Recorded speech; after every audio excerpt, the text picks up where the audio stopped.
Fourth week, what does that really mean in terms of how close we could get to junk?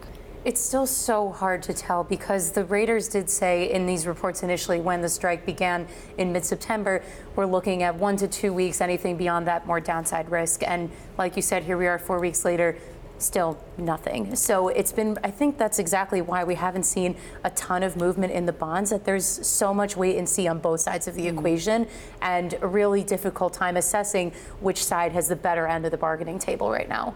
So talk a little bit about where the bond is rated among the different ratings agencies. There's 3 of them that we follow generally, Moody's, Fitch, and S&P.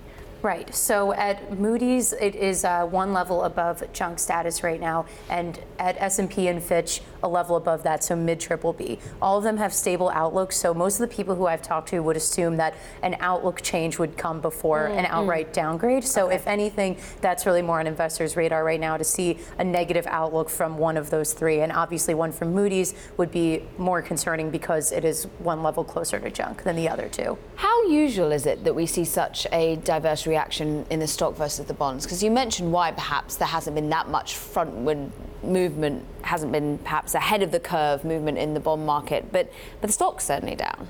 Right, and we see this happen a lot of the time, and I think that the bond investors tend to be a bit more patient, and from those who I've talked to, tend to definitely take comfort in the liquidity that GM still has, that between the cash at the automotive unit and the financing arm, that there's still decent liquidity there, and credit raters have pointed to that as well as to why they have not taken action yet.